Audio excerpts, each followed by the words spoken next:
ከዋናው ደቡብ ምስራቅ ኤሲያ ክፍለ አህጉር ምስራቃዊ ቀጠና ላይ የምትገኘው ቪየትናም በሰሜን ቻይና በደቡብና በምስራቅ የቻይና ባህርና የታይላንድ ባህረ ገብ መሬት በደቡብ ምዕራብ እንዲሁም በምዕራብ ካምቦዲያና ላኦስ ያዋስኗታል። ዋና ከተማዋ ሃኖይ በሰሜን በኩል ስትገኝ የሀገሪቱ ትልቋ ከተማ የሆነችው ሆቺሚኒ ደግሞ በደቡብ የሀገሪቱ ክፍል ትገኛለች። ጥንታዊ የስልጣኔ አሻራ ያላት ቪየትናም የተለያዩ የውጭ ወረራዎችን ያስተናገደች በ20ኛው ክፍለ ዘመን አጋማሽ ላይ የተራዘመ ጦርነት ሰለባ የሆነችበትና ከ1946 እስከ 1967 ዓ.ም ለሁለት ሀገርነት የተከፈለችበት አስከፊ ዘመናትንም አሳልፋለች። ይሁንና በ1967 ዓ.ም ዳግም ውህደት ከፈጠረች በኋላ አንዲት ህብረተሰባዊት የቪየትናም ሪፐብሊክን እስከ መመስረት ደርሳለች። እናም የመከፋፈል መጥፎ ታሪኳን አስወግዳ አዲስ የለውጥና የብልጽግና ታሪክ የጀመረችው ቪየትናም የዛሬ መቆያችን ናት።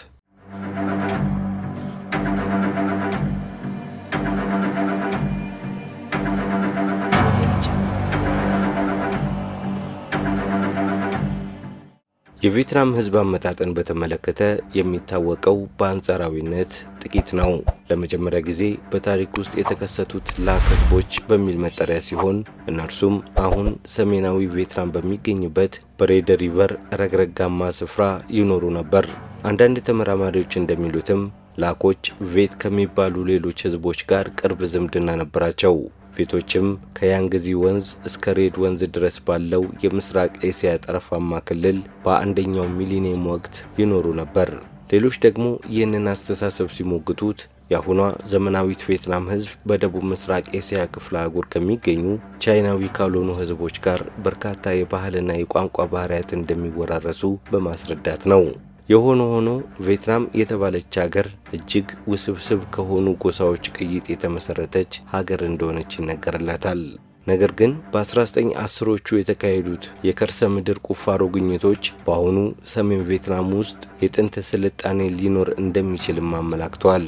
ከ1950ዎቹ ጀምሮ የከርሰ ምድር ቁፋሮ ባለሙያዎች የዚህን ስልጣኔ እውነትነት ለማረጋገጥ በርትተው ሰርተዋል። ከ4000 ቅድመ ዓለም በፊት የሚጀምር ስልጣኔ የነበረ መሆኑንም አረጋግጠዋል። ቪየትናም የጥንታዊ ስልጣኔ መገኛ ብትሆንም በርካታ የውጭ ወራሪዎች ሰለባ ሆና የቆየች ሀገር ናት። ቻይና፣ ፖርቱጋል፣ ፈረንሳይና ጃፓን እየተፈራረቁ ወረራ ፈጽመውባታል። ቻይና ከ1000 ዓመታት በላይ ቪየትናምን ግዛቷ አድርጋት ቆይታለች። የዚህ ሚሊኒየም የመጀመሪያው አጋማሽ የወረራ ወቅት የተቋረጠው ታይሳች የተሰኘ ታዋቂ የነጻነት ታጋይ መገደልን ተከትሎ በተነሳ ታላቅ አመጽ ነበር። የቪየትናም ህዝብ በመተባበር አመጹን ቢያቀጣጥሉትም የማታ ማታ ግን አልተሳካም። የዚህ ሚሊኒየም ሁለተኛ አጋማሽ ወረራ የበለጠ ቪየትናምን ያንበረከከ ነበር። ማንኛውም አይነት የቪየትናማውያን አመጽ እንዳይኖር የሚገድብ ህግ በመጽደቁ ነገር ግን ቪየትናማውያን ከቻይና የቅኝ ግዛት ቀንበር ለመላቀቅ ትግላቸውን ቀጠሉ። በዚህም በ931 ዓመተ ምህረት ቪየትናም ከቻይና ነጻነቷን አገኘች። ከ10ኛው ክፍለ ዘመን ጀምሮ ቪየትናም የደቡብ ዘመቻ ተብሎ የሚታወቅ የመስፋፋት ዘመቻን ወደ ደቡብ አድርጋለች። ይህንን የመስፋፋት ዘመቻ ያደረገችው ጎን ለጎን ከቻምፖና ከሞንጎል መንግስታት ጋር ሉዓላዊነቷን ለማስከበር ስትታገል ነበር። ለሀገሩ ዳር ድንበር ብርቱ ትግል በማድረግ ሀገሩን ከነዚህ ወራሪዎች የጠበቀው የቪየትናም ህዝብ እጅግ ሀገሩን ወዳድ ታጋይ መሆኑን ታሪክ ያስረዳል። ጠላቶቻቸውን አንበርክከውም መልሰዋል። ከ16ኛው ክፍለ ዘመን መጨረሻ እስከ 18ኛው ክፍለ ዘመን ማብቂያ ባለው ጥቂት ክፍለ ዘመናት ቪየትናም የእፎይታና የጸና ሀገራዊ ውህደት የተቀዳጀችበት ነበር። በመካከል ለስልጣን የሚፎካከሩ የሰሜኑና የደቡቡ ክፍል ቤተሰቦች የእርስ በርስ ጦርነት ቢያደርጉም ንጉየን የተባለው የመጨረሻው የቪየትናም ስርወ መንግስት ከ1794 እስከ 1875 ዓ.ም ድረስ ሀገሪቱን አስተዳድሯል። ከዚያም ቪየትናም የተጎናጸፈችው አጭር የሰላም ጊዜ ወዲያውኑ በ19ኛው ክፍለ ዘመን አጋማሽ ላይ በፈረንሳይ የባህር ኃይል አዛዦች ጣልቃ ገብነት ተስተጓጎለ። ከ1847 ዓመተ ምህረት የፈረንሳይ ጣልቃ ገብነት በቪየትናም ላይ የተፋጠነበትና በ1850 ዓመተ ምህረት ደግሞ በአድሚራል ሪጋውልት ዲጀኖሊ የሚመራ የጦር መርከበኛ ኃይል ቱራንን መክበብ ጀመረ። እናም የዳናንግ የባህር ዳርቻን ተቆጣጠረ።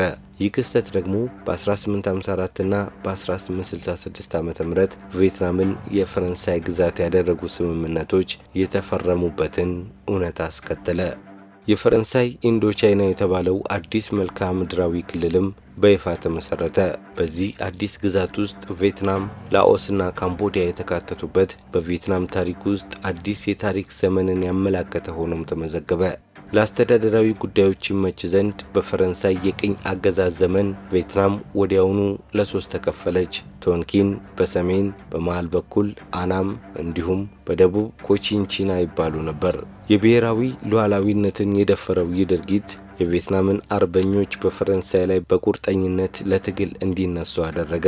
ከሰሜን እስከ ደቡብ በሀገሪቱ ከተሞች አያሌ አመጾች ተከናወኑ። የቪየትናማውያን በፈረንሳይ ቅኝ አገዛዝ ላይ የተቀጣጠለው የነጻነት ትግል ከአርሶ አደር አማጽያን እስከ ምሁራን የተካተተበት ሰፊ ተቃውሞ ነበር። ነገር ግን ግቡን ማሳካት አልቻለም። በመሆኑም የሁለተኛው የዓለም ጦርነት እስካበቃበት ጊዜ ድረስ ቪየትናም ነጻነቷን አላገኘችም።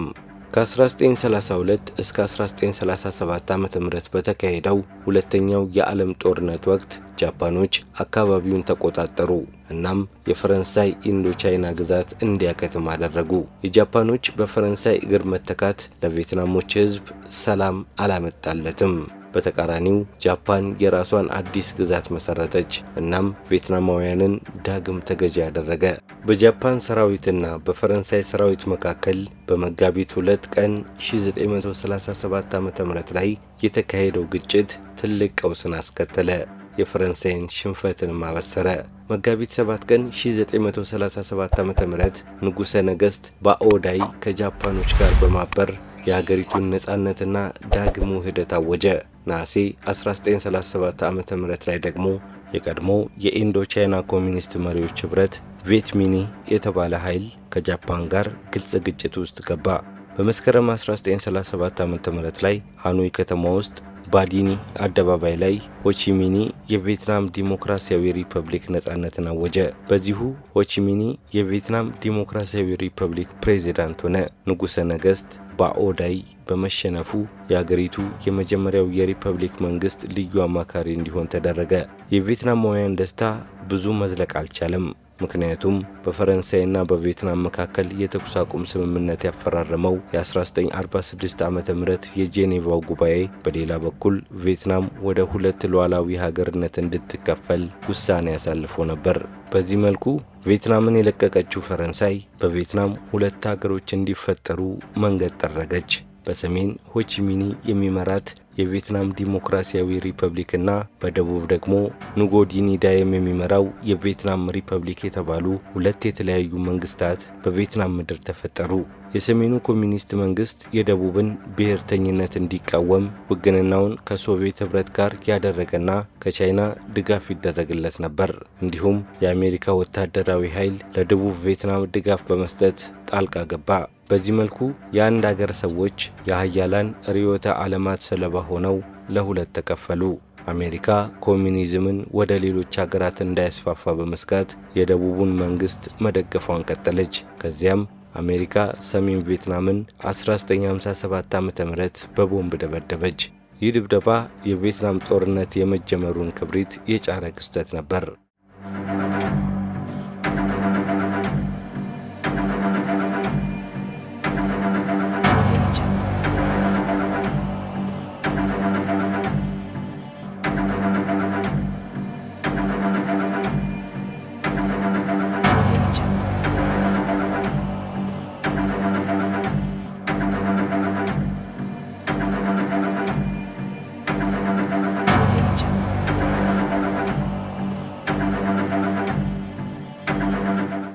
አሜሪካ በቀጥታ ሰራዊቷን በማዘዝ የጦርነት ተዋናይ ሆነች። በሰሜን ቪየትናም ላይ የጀመረችው የቦምብ ድብደባ እስከ 1960 ዓ.ም ድረስ አላቆመም። ጦርነቱ እስከ 1971 ዓ.ም ድረስ ቀጥሎ ነበር። ነገር ግን የቪየትናም አርበኞች ከአሜሪካ ሰራዊት ጋር የጀመሩትን ትንቅንቅ አጠናከሩ። አሜሪካ ሰራዊቷን በየጊዜው እንድትጨምር ብትገደድም የቪየትናማውያኑን ትግል መቋቋም አልቻለችም። ይልቁንም አሜሪካውያኑ በታሪካቸው ያላዩት ሽንፈትና ውርደት በቪየትናም ምድር ላይ ገጠማቸው።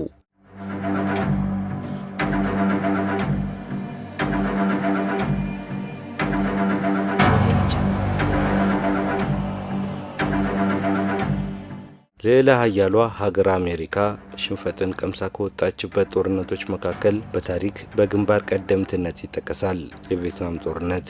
ይህ ከ3 ሚሊዮን በላይ የሚሆን ክቡር የሰው ልጅ ሕይወትን ያስከበረው ጦርነት አፍጋኒስታን ላይ እንደታየው አሜሪካ በመጨረሻ ማለቂያ የሌለውን ጦርነት ጥላ እንድትሸሽ እንድትወስን ያስገደዳት ጦርነት ነበር። ያውም 58000 ወታደሮቿን በሞት ተነጥቃ። አሜሪካ ቪየትናምን ለቃ የወጣችው በፕሬዚዳንት ሪቻርድ ኒክሰን ውሳኔ እንደ አውሮፓውያን አቆጣጠር በ1973 ዓ.ም ነበር።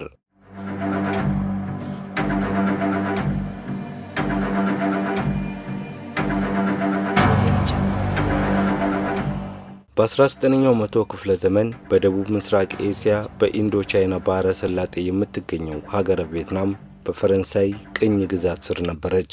በሁለተኛው የዓለም ጦርነት ጊዜ ጃፓን ቪየትናምን ስትወር በቻይናና በሶቪየት ኅብረት ኮሚኒስት ርዕዮት መንፈስ የነቃው የቪየትናሙ ሆቺሚኒ ሀገሩን ከፈረንሳይ ቅኝ ግዛት ብሎም ከጃፓን ወረራ ነፃ ለማውጣት የሀገሩን ልጆች አስተባብሮ ተነሳ። ጃፓን ሁለተኛውን የዓለም ጦርነት ስትሸነፍ ጦሯን ከቪየትናም ብታስወጣም በባኦዳይ የሚመራ የሞግዚት አስተዳደር በቪየትናም አስቀምጣ ነበር። በሆቺሚኒ የሚመራው ኃይል ግማሹን ቪየትናምን ሲቆጣጠር፣ የጃፓኑ የሞግዚት አስተዳደር ደግሞ የተቀረውን በመያዝ መላውን ቪየትናም አንድ አድርጎ ለመግዛት የሚደረገው ፍጥጫ ቀጠለ። የሁለቱ መሪዎች መሰረታዊ ልዩነት ርዕዮተ ዓለም ነበር። ሆቺሚኒ ኮሚኒስት ቪየትናምን የመመስረት ሐሳብ የሰነቀ ሲሆን፣ በተቃራኒው ፈረንሳይ የተማረው ባኦዳይ አገሩን በምዕራባውያን ሞዴል የመገንባት ዓላማ ነበረው። የአንድ አገር ልጆች ግን ሁለት የሚቃረኑ የፖለቲካ አመለካከቶች። በዚህ ምክንያት ቪየትናምን ደቡብና ሰሜን ተብላ ለሁለት ተከፈለች። እዚህ ጋር ነው እንግዲህ አሜሪካ የምትመጣው። ቀዝቃዛው ጦርነት እየተፋፋመ ሲመጣ የአሜሪካው የወቅቱ ፕሬዚዳንት ኤይዘንሃወር ማንኛውም ከሶቪየት ኅብረት ጋር የተባበረ ኃይልን በጠላትነት በመፈረጅ ድጋፋቸውን ለደቡብ ቪየትናም እንደሚሰጡ ተናገሩ። አሜሪካ በጊዜው ባኦዳይን ከስልጣን በማስወገድ የሰሜን ቪየትናምን ስልጣን ለተቆጣጠረው ኖጎ ዲኒዲሄም የስልጠናና የመሳሪያ ድጋፍ ማድረጓን ቀጠለች። የሰሜኑ ኃይል ቪየት ኮንግ እየተባሉ ይጠሩ የነበሩት እና በሆቺሚኒ ይመሩ የነበሩት ኮሚኒስት ኃይል ላይ ከፍተኛ ጫናና ጥቃት ማድረስ ጀመረ። ይሁንና ቪየት ኮንግ በቀላሉ የሚፈታ ኃይል ሊሆን አልቻለም። እንደ አውሮፓውያኑ አቆጣጠር በ1961 ዓ.ም የቪየትናምን ሁኔታ ገምግሞ ሪፖርት እንዲደረግለት የተላከው ልዑክ ወደ አሜሪካ ሲመለስ ለፕሬዚዳንት ኬኔዲ ያቀረበው ሐሳብ ሰፋ ያለ ወታደራዊ ጣልቃ ገብነትን ያካተተ ነበር። ይሁንና ኬኔዲ ወታደራዊ እርዳታው ተጠናክሮ እንዲቀጥል ቢወስኑም የአሜሪካ ወታደር በብዛት ወደ ቪየትናም የመላኩ ጉዳይ ላይ ብዙም አልገፉበትም። በኬኔዲ ዘመን በቪየትናም የነበረው የአሜሪካ ወታደር ቁጥርም ከ10,000 ያነሰ ነበር። በ1963 ዓ.ም ኒጎ ዲኒዲሄም በመፈንቅለ መንግስት ከስልጣናቸው ሲወርዱ ፕሬዚዳንት ጆን ኤፍ ኬኔዲም በተተኮሰባቸው ጥይት ተገደሉ። የኬኔዲ ሞትን ተከትሎ ወደ ስልጣን የመጡት ሊዮንደን ቢ ጆንሰን የአሜሪካንን ጦርነት በቪየትናም ወደ ለየለት ጦርነት እንዲገባ አደረጉት። በ1965 ዓ.ም 82,000 የአሜሪካ ወታደሮች በቪየትናም ጦርነት ቢዘምቱም ጦርነቱን ማሸነፍ ግን አልቻሉም። ይልቁንም በቪየትናም የነበሩት የጦር መሪዎች ጦርነቱን ለማሸነፍ ተጨማሪ 175,000 ወታደር ያስፈልገናል ሲሉ የአሜሪካ መንግስትን ጠይቀዋል። በሀገር አሜሪካ ጦርነቱን የሚቃወሙ እንቅስቃሴዎች እየበረቱ ቢመጡም ፕሬዚዳንት ጆንሰን ከገቡበት ጦርነት ያወጣናል ብለው በማሰብ በሁለት ዙር 200,000 የአሜሪካ ወታደሮችን ወደ ቪየትናም እንዲዘምቱ ትዕዛዝ ሰጡ። በ1967 ዓ.ም ገደማ በቪየትናም የነበረው የአሜሪካ ወታደር ቁጥር ወደ 500,000 ቢጠጋም ይህ ነው የሚባል ድል ግን ማስመዝገብ አልተቻለም ነበር። አሜሪካ ከምታስመዘግበው ድል ይልቅ በየዕለቱ በየጦር ግንባሩ የሚወድቅ ወታደሯን ማንሳትና መቁጠር ሆነ ዜና ሁሉ። ይህንን የሰሙ አሜሪካውያን ልጆቻችንን መልሱልን፣ ቪየትናምን ለቪየትናማውያን ተውላቸው፣ ከቪየትናም ውጡ ሲል አደባባይ ወጡ። ቀጣዮቹ የጦርነት ዘመናት ለአሜሪካን ወታደሮች በአካልና በስነ ልቦና የተጎዱባቸው ጊዜዎች ነበሩ። አብዛኛው ወታደር ለስነ ልቦና ቀውስ ሲዳረግ፣ አያሌዎቹ ደግሞ አደንዛዥ እጽ ተጠቃሚዎች ሆኑ። ለፖስት ትራውማቲክ ስትረስ ዲስኦርደርም ተጋለጡ። ፕሬዚዳንት ኒክሰን ወደ ስልጣን ሲመጡ የቀደመውን አስተዳደር በመውቀስ የአሜሪካን ወታደር ከቪየትናም ለማስወጣትና በምትኩ የደቡብ ቪየትናም ኃይሎች ራሳቸውን ችለው እንዲዋጉ ለማድረግ ውሳኔ ያሳለፉ። የዚህ ስትራቴጂ መጠሪያ ነበር ቪየትናማይዜሽን።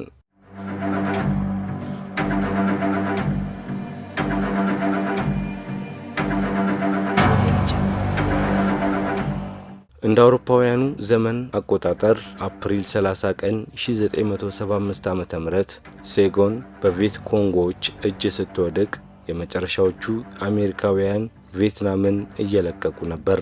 ይህ ዕለት የቪየትናምን ጦርነት ፍጻሜ ያበሰረለት ቢሆንም ለአሜሪካውያን ዕድሜ ዘመናቸውን የማይፈቁት የስንፈት ታሪክ በዓለም የታሪክ መዝገብ ላይ የከተበበት ዕለት ነበር። በዚህ ዕለት የአሜሪካ መንግስት በቪየትናም የቀሩ ዜጎቹንና ወታደሮቹን በጥድፊያ በአየር ማጓጓዣዎች ለማውጣት ያደርግ የነበረው ሙከራና ጦርነቱን ሸሽተው ወደ አሜሪካ ለመጓዝ ይሞክሩ የነበሩት የቪየትናማውያን የሞት ሽረት ትግል ትዕይንት መቼም ቢሆን ከሊና የሚጠፋ አይደለም።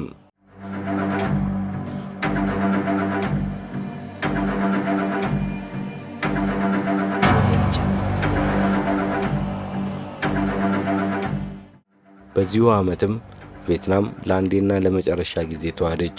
ሁለቱ ሪፐብሊኮች አንድ ሆነው አንዲት የቪየትናም ሶሻሊስት ሪፐብሊክ እንዲመሰረት ፈቅደው ሃኖይ ከተማን መናገሻቸው እንድትሆን አደረጉ።